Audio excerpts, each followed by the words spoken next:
किराएदार बेटा। उठ जा नालायक, सुबह के 8 बजने को है, तुझे एग्जाम नहीं देना क्या? थोड़ी देर और सोने दीजिए ना पापा। तू उठता है या फिर मैं तेरे ऊपर पानी फेंकूं?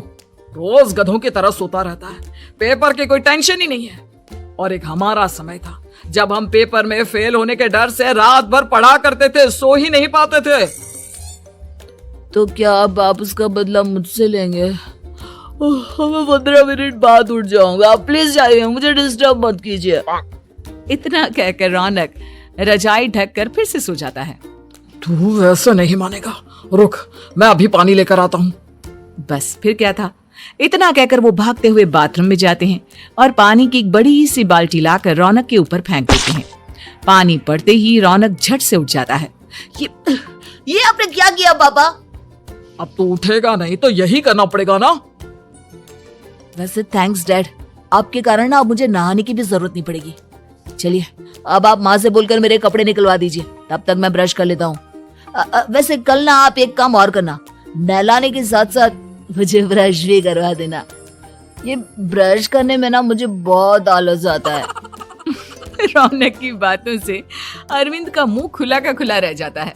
वो अपनी पत्नी कमला के पास जाता है और रौनक की हरकतों के बारे में बताता है, जिसे सुन उसकी पत्नी हंसने लगती है। तुम अपने बेटे को समझाने के बजाय हंस रही हो। रौनक बच्चा है, धीरे धीरे सुधर जाएगा, आप क्यों उसके पीछे पड़े रहते हो? अभी नहीं सुधरेगा तो कब सुधरेगा? 10वीं क्लास में है रौनक, वो अब कोई बच्चा नहीं रहा। अरविंद के इतना बोलते ही वहाँ रौनक भी आ जाता है। क्या डैड, मैंने आपको एक काम दिया था, वो भी नहीं हुआ आपसे। अरे क्या हुआ बेटा? माँ, मैंने डैड से बोला था कि वो आपको बोलकर मेरे स्कूल की यूनिफॉर्म निकाल दे, लेकिन मेरे पीछे पड़ने के अलावा इनसे एक काम ढंग से नहीं होता। देख रही हो कमला, देख रही हो अपने लाडले को? अरे आप चुप रहिए जी। चलो बेटा, मैं तुम्हें कपड़े निकाल कर दे देती हूँ बस। ऐसे ही साल पर साल बीतते जाते हैं, लेकिन रौनक के रवैये में कोई बदलाव नहीं आता। वो पहले से भी ज्यादा आलसी और पूरी तरह अपने माता पिता पर निर्भर हो जाता है। 2 साल बाद पता नहीं कहाँ गायब रहता है पूरे दिन, अब तक तो आ जाना चाहिए था। अरे आप इतनी फिक्र क्यों कर रहे हो उसकी? दोस्तों के साथ खेल रहा होगा, आ जाएगा अभी। ये कोई टाइम है खेलने का? 10 बजने वाले हैं, इतनी रात में कौन खेलता है? कमला कुछ कहती उससे पहले ही रौनक वहाँ आ जाता है। मम्मी जल्दी से खाना लगा दो, बहुत भूख लग रही है। तुम्हें तब तक खाना नहीं मिलेगा जब तक तुम बता नहीं देते कि इतनी रात गए कहाँ से आ रहे हो। ओ प्लीज डैड, अब आप इसी पे प्रद्युमन बनकर मेरे सर पर बंदूक लेकर मत बैठ जाना। अपनी फालतू की बकवास बंद कर और बता कहाँ से आ रहा है। माँ अब समझाइए ना डैड को।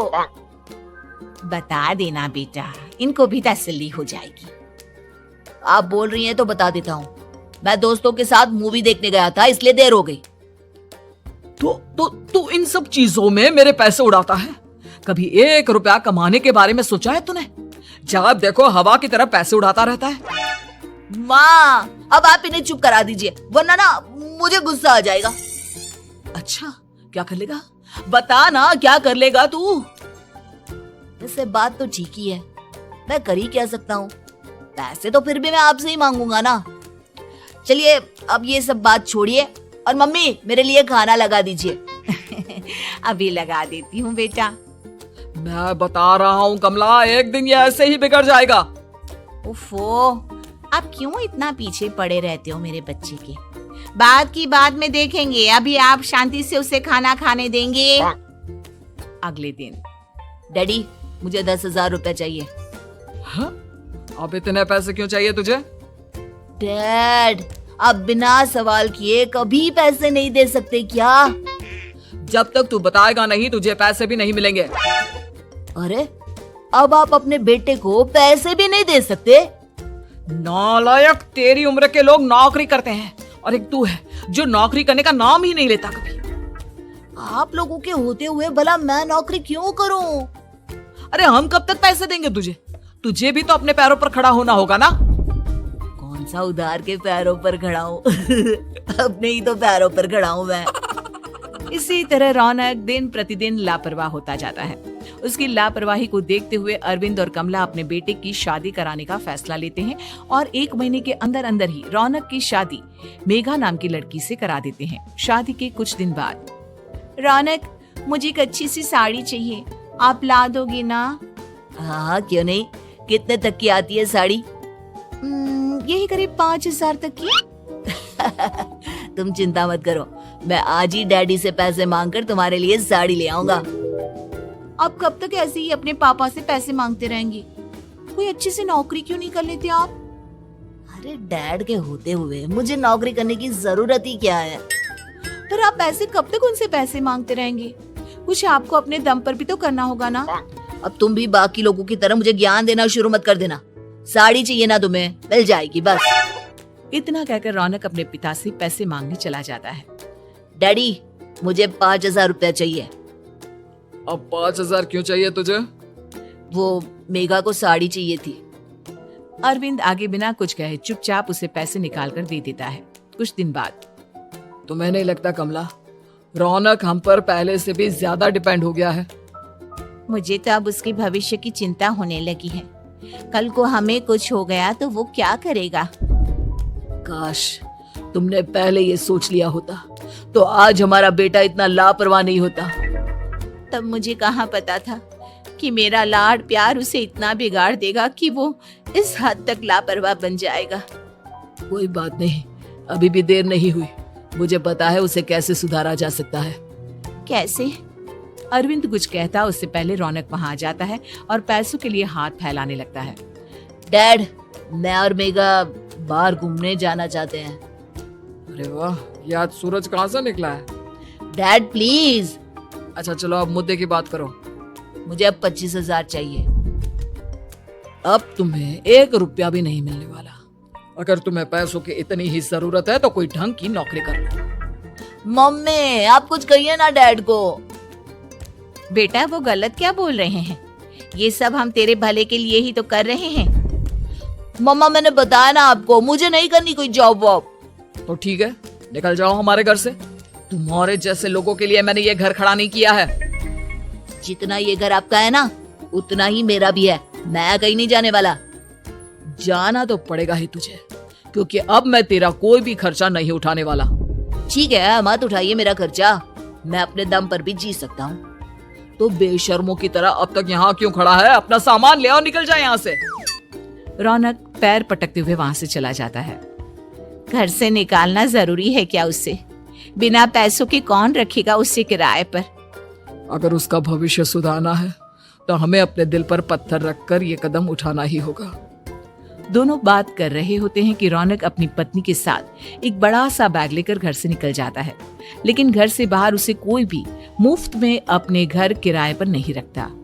अंत में थक हार कर वो फिर से अपने घर चला जाता है। क्या हुआ?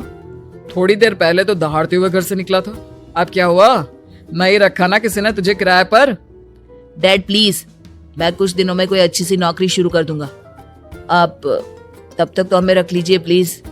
सुबह से रात हो चुकी है लेकिन कोई हमें रखने को राजी नहीं है। अब आप ही बताइए, इतनी रात को मैं मेघा को लेकर कहाँ जाऊंगा? ठीक है ठीक है, बहू की वजह से मैं तुझे घर पर रख रहा हूँ, लेकिन तू इस घर में एक बेटे की नहीं बल्कि एक किराएदार की हैसियत से रहेगा। 3 महीने हैं तेरे पास। इन 3 महीनों के अंदर अंदर मुझे तेरी पहली तनख्वाह हाथ में चाहिए, समझ गया? पक्का डैड, इन 3 महीनों के अंदर अंदर तो कोई बढ़िया सी नौकरी ढूंढ ही लूंगा मैं। ऐसे ही धीरे धीरे समय बीतने लगता है और अरविंद के दिए 3 महीनों में से 2 महीने बीत चुके होते हैं। पापा जी ने हमें 3 महीने दिए थे, जिसमें से 2 महीने तो बीत चुके हैं। अब ये आखिरी महीना बचा है। अरे तुम चिंता मत करो, आज मेरा ना 2 जगह इंटरव्यू है, दोनों में से कहीं ना कहीं तो जॉब लगी जाएगी। अच्छा, all the best. Raunak interview के लिए निकल जाता है, जिसके बाद शाम में रौनक घर आता है। कैसा गया इंटरव्यू? आपकी नौकरी लगी या नहीं? अरे पहले सांस तो ले लेने दो अच्छे से। बताइए ना, मुझसे तो जरा भी इंतजार नहीं हो रहा है। वो दरअसल बात यह है कि मेरी नौकरी तो लग चुकी है लेकिन पैसे बहुत कम है। कितने पैसे हैं? 15,000। इतने में अरविंद और कमला मिठाई का डिब्बा लेकर आ जाते हैं। बधाई हो बेटा, हम जानते थे तेरी जॉब जरूर लगेगी। लेकिन मेरी सैलरी बहुत कम है मम्मा। कम है तो क्या हुआ, धीरे धीरे बढ़ जाएगी। हाँ बेटा, हम तो बस चाहते थे कि तू अपने पैरों पर खड़ा हो जाए। मतलब अब आप मुझे घर से नहीं निकालेंगे? नहीं, ये सब हमने तुझे जिम्मेदार इंसान बनाने के लिए किया था। Thank you mummy papa. अगर आप दोनों ऐसा नहीं करते तो मुझे कभी अपनी जिम्मेदारियों का एहसास तक नहीं होता। आज आपने मुझे सिखा दिया कि इंसान का अपने पैरों पर खड़ा होना भी जरूरी होता है। इतना कहकर रौनक झट से अपने माता पिता के गले लग जाता है और अपनी कमाई की पहली तनख्वाह वो अपने माता पिता के हाथ में सौंपता है। इस तरह रौनक एक गैर जिम्मेदार व्यक्ति से एक जिम्मेदार व्यक्ति बन जाता है।